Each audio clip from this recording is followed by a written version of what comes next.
Hello and welcome back to Jason's Macintosh Museum. This is the next part in the, probably part 3, of the video series on the Power Macintosh 6100. But this video is going to focus on the DOS compatibility card, which was optional on some models of Macintosh throughout the mid to late 1990s. And as I mentioned before, it really came about because people wanted to be able to use a Macintosh, but they also had certain DOS and Windows applications that they had to use. And because software emulation wasn't really an option back then, due to the, I'd say just due to the lack of grunt from the CPUs that were around at the time, the alternative was to fit an actual PC card inside the Macintosh with an actual Intel CPU and all the various components.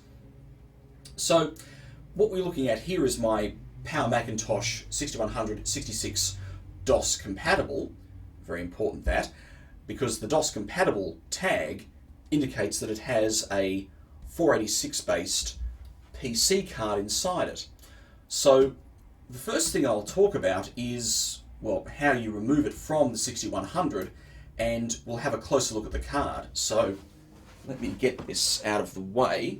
We'll open up the 6100 and we'll have a look at the card. Okay, I've just moved the monitor aside and pulled the DOS card out of the 6100 so we can take a closer look at it.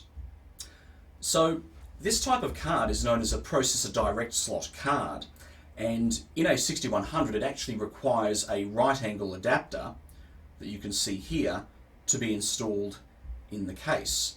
So, but it turns out that I believe you can use this card in any model of Power Macintosh with a processor direct slot like this. So here's the card. So what have we got? Well, the main CPU is here, and this one happens to be an Intel 486 DX2 66 chip. Now, I've heard that some of these cards came as standard with a Cyrix 486 DX2 66. Some came, I think, with a 486 25, but this one happens to be a DX2 66. Now, I'm not sure if it's the original CPU or not, but I have noticed, though, that it does get quite hot when it's running. Given that all it has is a passive heatsink that you can see there, which isn't very thick. If you look at it here, it's not a very tall or thick heatsink. So I have a feeling this may have been upgraded at some point, but the heatsink was never changed. Up above we have a single 72-pin SIM slot for memory. Now, if you install a SIM into this slot, then that is the memory that the DOS, or the 486 system will use when it's running. Alternatively, if you do not install a SIM in this slot, you can actually allocate part of the Mac's own system memory to the card, which isn't as efficient. It doesn't run quite as fast, but it's quite useful. The problem I have is that I've tried several different SIMs in that slot and I can't get any of them to work. Now, I don't know whether I'm trying the wrong type of SIM or whether there's a fault on the card, but it does work, thankfully, without the SIM. So I'm not sure what that is. My theory is, in fact, that all of the 72-pin SIMs that I currently have all appear to be EDO memory, and this card may not like that. It may require the old-fashioned fast page memory. I'm not quite sure. And down here we have, I think that's the BIOS chip there. A couple of other support chips, the glue logic here, and then over here we have a little daughter board, I think you'd call it, which has the sound chip on it, because it turns out that you can actually use sound in your DOS and Windows machine. I was going to say virtual machine. It's not a virtual machine, but you can use it when you are using this card, this DOS card, because it actually has a Sound Blaster Vibra 16 chipset on board. Now, if I very quickly undo these screws, I should be able to take the card out. on what the camera's looking at here, but we'll just take that out of it. There we are. So this is the card. The is the camera going to focus? Let's just sit that there, and we'll just sit this in front of it. That's what we'll do, like that. So the actual daughter board is a standard Creative Technologies Vibra 16 chip, basically a Sound Blaster 16, and various other, I think, it's got an FM synthesizer, the Yamaha OPL, that's good, and that's about it. But what this means is that you can have proper 16-bit audio in your, when you are running the DOS compatibility card, which in fact would make it surprisingly good for gaming, I would say, because I know that a lot of older DOS games, because I used to play them all the time, needed a proper Sound Blaster 16 in order to function. And sometimes, especially if you run DOS inside an emulator or inside a virtual machine, it doesn't work as well. So nothing beats having a proper Sound Blaster 16 card or chipset. So moving on from there, we have, let's see, we've got, that looks like RAM, but I'm not sure what that's for, because the card has no, it could be the video memory. It's probably the video memory, come to think of it, for the onboard display controller. CD audio out and in, so it acts as a pass-through for CD audio, so you can play audio CDs through this. Music. I think that's actually the RAM DAC for the onboard video, but interesting choice of name. That's probably the display controller, probably the Chips and Technologies controller. And we have the single port at the back of the card. Now, unfortunately, if you happen to come across one of these cards, it's not just a matter of installing it and hooking up your monitor. These cards require a special cable in order to function. So let me talk about that for a moment.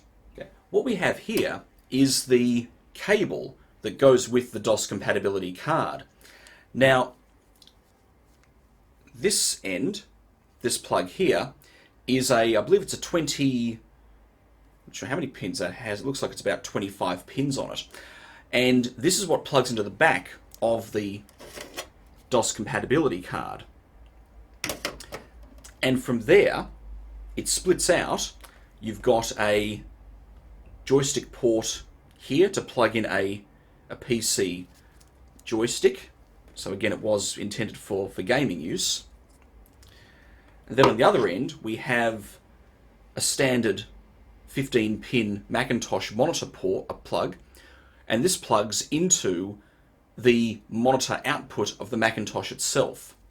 And then your monitor plugs in to this Macintosh monitor connector here. So in a sense, the DOS card is acting as a pass-through, a video pass-through for your monitor. And that's why you can't simply plug the card in without this cable, because the DOS card does not feed its video signal back into the Macintosh itself. It simply takes over the video output when required. So let me show you now how this all connects up to this Power Macintosh 6100. Okay, well hopefully you can see what I'm doing here. Here's the cable for the DOS compatibility card. So I've got the card installed back in the 6100 here. So the first step is to connect the large 25-pin connector onto the back of the card.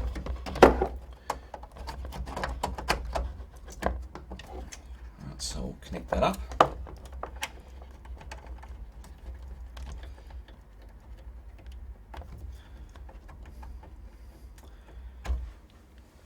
Now, the joystick port isn't used, so we'll just set that over here.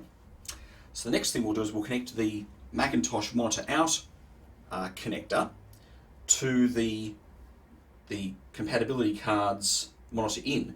Now, this being a Power Mac 6100, of course, it has the infamous HDI 45 monitor connector. So I have an adapter connected here, plugged into the back, so the monitor out port connects to the DOS Compatibility Card's video in port, like that.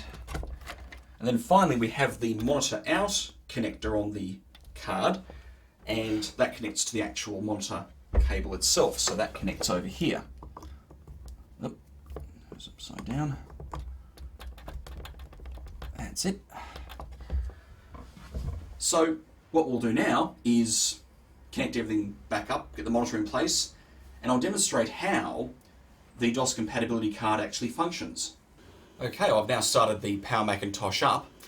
This is running system 8.5, although I believe you can run the DOS card from anywhere from, I think it's system probably 7.5 through to 8.5. Not sure, I'll have to have to check that. But the first thing you need to do is to actually install the PC compatibility software, and Apple calls it PC Compatibility 1.64. That's the actual software. It comes on two disk images, and I believe you can still download it for free from Apple's website. If not, I'm sure there are other places where you can download it from. And the first disk is for the Macintosh software, and the second disk is for the PC software, because you have to install some extra utilities into the DOS environment after you set everything up. So once you install that and reboot, you should find a new control panel called PC Setup. So this allows you to set up the DOS environment and set the various options. So the first thing you have to do is to set up a hard disk file, very similar to how you would do it in, say, Virtual PC or VMware, where you would set up a new drive file, you'd choose the size and initialize it. We've already done that, so that's now set up, ready to go. You can also set up a second hard disk file as drive D. You can also emulate your two serial ports and link them into either the Macintosh's modem or printer port, although I don't know why you can't choose the printer port on this. So it's, oh, probably because Apple Talk is turned on. That's probably why it's probably taking over the printer port. But you can redirect them to those ports, or you can redirect them to a text file as well if you want to use that. Now, the monitor, in this case it's detected that we're using an Apple 14-inch monitor, so you can't choose the type of monitor here, but if you were using a higher resolution monitor, you can specify whether you want to use it, I think, in low or high resolution mode. Now, RAM, if I had installed a SIM into the memory slot on the DOS card, this would be grayed out because it would use the RAM on that particular SIM. In this case, because there is no SIM installed, I can choose from here how much of the Macintosh's own system memory I want to allocate to the DOS machine. In this case, 4 megabytes is more than enough. Sharing actually allows you to share your DOS, I'm not sure which way it is, I think it's to share a Macintosh folder inside inside the DOS environment so that it can be accessed from DOS and Windows, although I don't know if that's configured on this. And sound, you can enable, disable, or auto-enable. I'm not sure what the difference is there, but that's the Sound Blaster audio that's available in the DOS machine. Switching hotkey. This is the hotkey that you would use to switch back and forth between the Mac and the DOS machine. We can have the PC auto start when we start the Mac up. We can also have it switch over to the PC by default at startup. Fade screens just means that when you switch back and forth, it fades the screen to black before switching over. So at this point, we can either switch to the PC or start it, because the PC is currently shut down. So we'll switch to it, which also will start it up automatically. So there's our DOS ROM.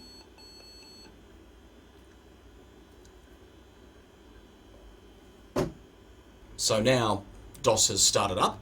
Now, I should mention I've already gone ahead and installed DOS 6.22 and Windows 3.1 on this, because with the DOS card, in fact, it actually came bundled with DOS 6.22 and Windows 3.1, so I have all the original floppies for that, so it's already been installed. But you can see that we're running genuine MS-DOS, DOS 6.22, and because it's running on a physical 486, there's no real issues with emulation or anything like that. This is a proper DOS system. And if we hit Command Return, I can switch back to the Macintosh at any time, as you can see. And the PC will continue to run in the background. So we'll switch back to it. There we go. So at this point, let's start Microsoft Windows 3.1.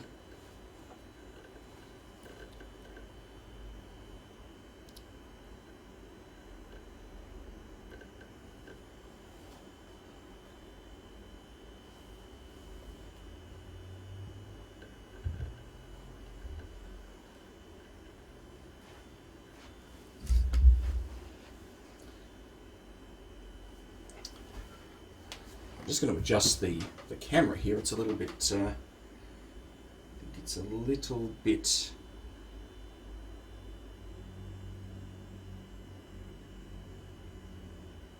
that's a bit better.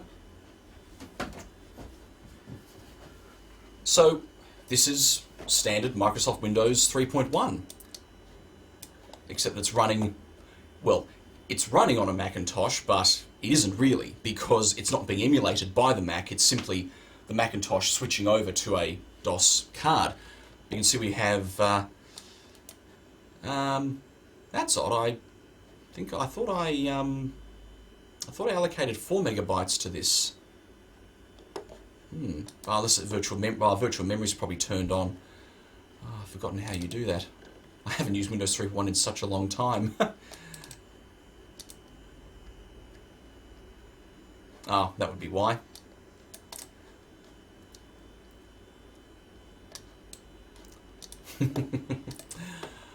But for people back in the day who wanted to run Windows and DOS, this was a very useful solution. So comparing it to, say, a proper 486 DX266, it isn't much slower. I think the only reason it's a little slow here is because we're having to allocate part of the Mac's system memory to this machine. But if I can find a sim that will work on this DOS card, I'll certainly install it. So I'm going to demonstrate a few applications that I found, a few Windows applications that I have, just to show you that it works just as it should. So the first one we have is Quattro Pro for Windows. You have the disk for it over here. So Quattro Pro, for those of you who aren't familiar with that, very much like Lotus 123, it was a spreadsheet that was released by Borland back in the 1980s, and originally for the DOS platform. But in the 90s they made a Windows version, but it didn't really take off, and now I believe it's completely obsolete. But let's give it a try. Ah, there's no CD-ROM in there. That's probably why it's doing that.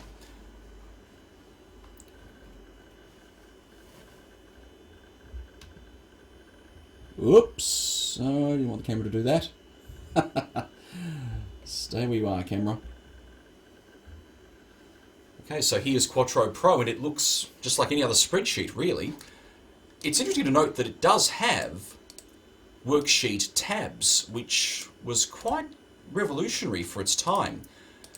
Because at the time, I don't believe that either Lotus 123 for Windows or Excel had that. I don't think it did, but I'm sure someone will correct me if I'm wrong. But it's just a standard spreadsheet, really. Nothing really to talk about. I'm sure it has all the various functions. It has its own interpretation of the toolbar. presume that's no values to. Oh, it uses this. Oh, I remember that.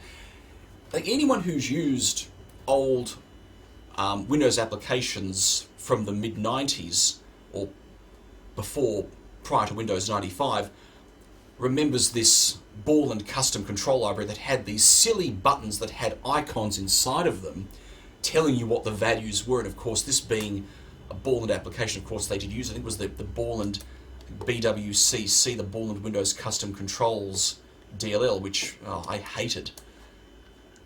Oh yes, you've got the... Why you would have to put the icons inside the buttons, I don't understand why that was necessary. No values to sum. All right, well, let's try that again. So if we go sum, no blank area. Okay. What am I doing wrong here? I can't do that. And I can't, unless I have to do that. Ah. Okay, so it... Oh, that's right, Borland uses the @ symbol to denote a formula. What else have we got? Nothing much to really talk about. Well, let's make a graph. What sort of graphs have we... Oh, this... It looks very clunky. This is the problem. It's probably why it never really took off. It's not as user-friendly as Excel or Lotus 123 for Windows was. Okay, can we just have a graph, please? Can we just give me a graph? Come on, graph. Oh, good. There's our graph. But notice it's not on the same page as the worksheet. You obviously can't have graphs next to your actual data on the same sheet, which is a little bit of a... that's quite a disadvantage, because Lotus 123 for Windows was able to do that, I think. No? Well, that's enough for Quattro Pro. Let's have a look at something else. Yes, no... And oh, I hated that. Programs that use that custom control library. Well, in fact, we can compare this with the Microsoft competition of the day, because we have Microsoft Office 4.3 on here as well. Let's have a look at Excel.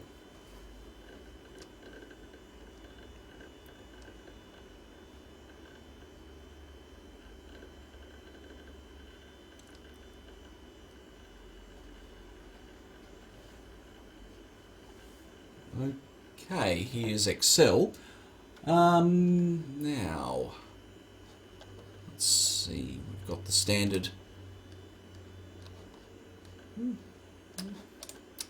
So let's try putting a graph in here and see how easy it is.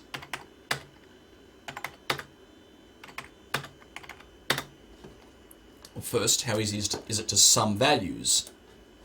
Easy, just like that. And in fact, if I place the cursor here, does it pick up the values up? Okay, and you can just see. That's a lot easier. And to insert a graph, let's see, where is that chart? On this sheet. Take that, Quattro Pro.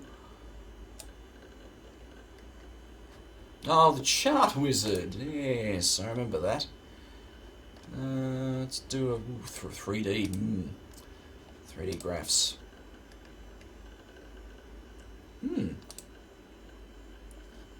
No, we don't need that. There we go.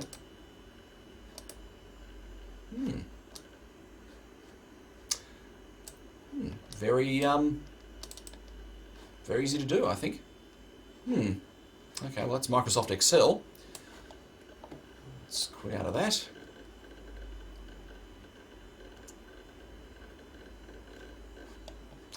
Oh, we've got PowerPoint Access, Word. Let's have a quick look at PowerPoint.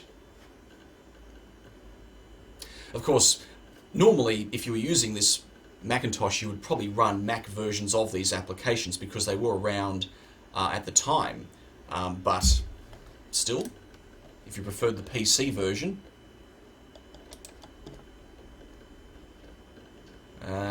what's happening here?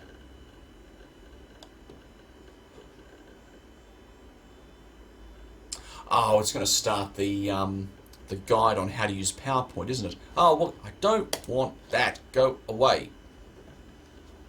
Tip of the day. Don't need no tip of the day. At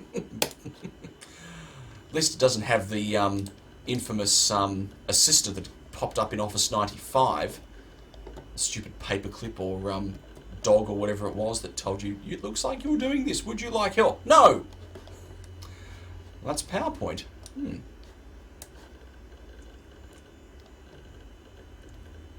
Again, you have to look at these applications and work out, comparing it to, say, Office 365 or Office 2012.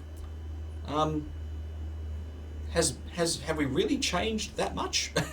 Probably not. Now we also have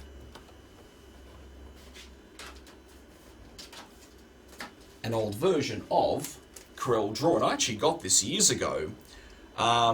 I think it was when I purchased a cartridge, an ink cartridge for my, at the time, HP DeskJet inkjet printer that actually threw in a copy, a full-blown copy of CorelDRAW 4 with the ink cartridges, which was nice. I mean, mind you, CorelDRAW 4 was well out of date by that time, but it's still quite useful, I suppose. So let's give it a try.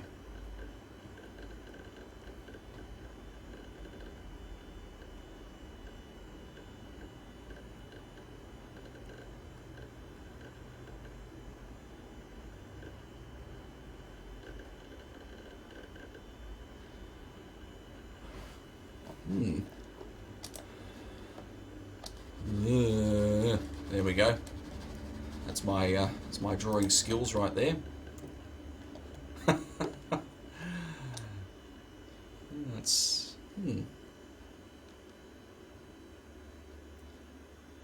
Oh, that's right. They call them roll-ups. That's right. All the different palettes. They call them roll-ups. So you could roll them up or roll them down. Oh, I remember all that.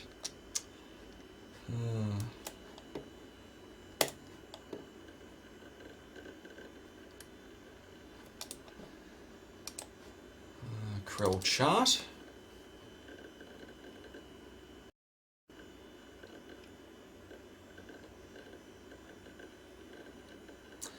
Again, this is a does illustrate how old the software is, that it comes with a program specifically designed for creating charts and graphs. So they're not the case anymore.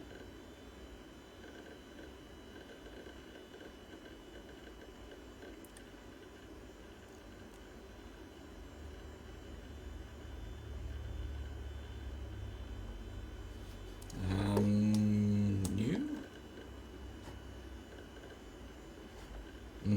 Oh yes, so, it gives you all sorts of different charts.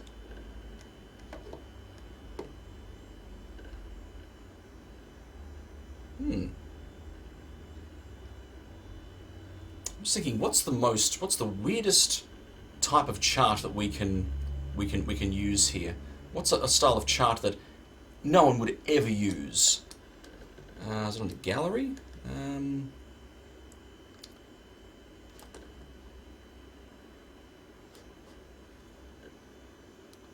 Surface, scatter, connect group. Oh yes, connect series. Floating cubes. Oh, very nice. Don't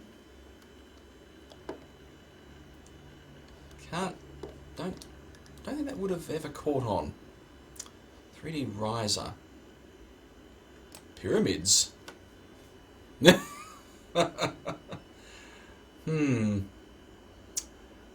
Yes, I think they just threw in different types of chart just to make the claim, oh no, this program does over 200 different types of chart. Pi? Pi with a byte taken out of it. Well, from the middle.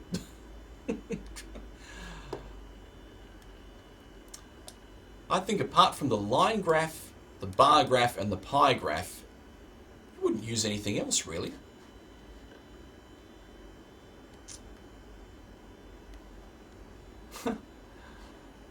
certainly lots of different different types to choose from.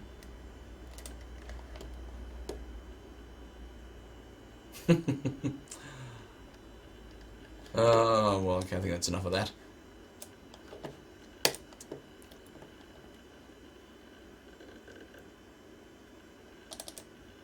So we'll exit Windows, send to a Windows session. Yes, I know. So at this point we can press Command Return to switch back to the Mac, and we can now shut the PC down.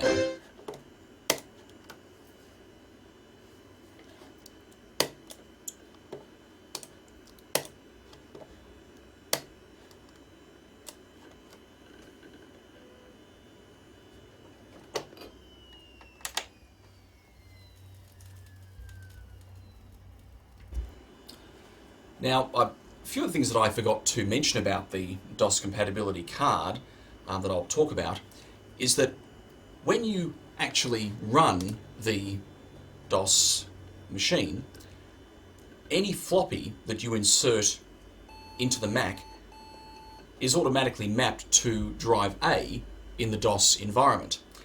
But if you insert a CD, then you need to make sure that you install, as you can see here, that you install the MSCDEX driver along with the Apple PC Compatibility CD-ROM driver, because as you probably, any of you who have used CDs in DOS knows that it does need a device driver in order to function.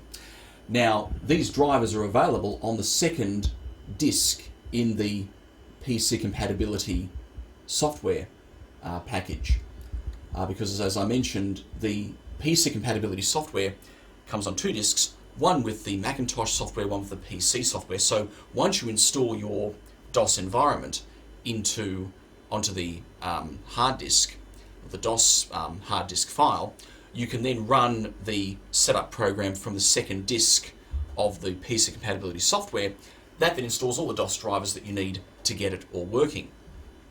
Now, a couple of things that also would be useful to note is that with the default software, as in with the default PC Setup 1.64 program that we have here, you can't run any OS above Windows 3.1. You can't run Windows 95, and you certainly can't run Windows NT or Windows 2000, albeit on a 486 you probably wouldn't want to. But it turns out that another software program exists to control the DOS card. It's called, what's it called? I think it's called PC Setup 2.1, which was developed by, I believe, by a third-party company who basically took the Apple DOS compatibility program and modified it so that it would work with Windows 95. So that was the demonstration of the DOS compatibility card for the Power Macintosh 6100. So I hope you enjoyed the video.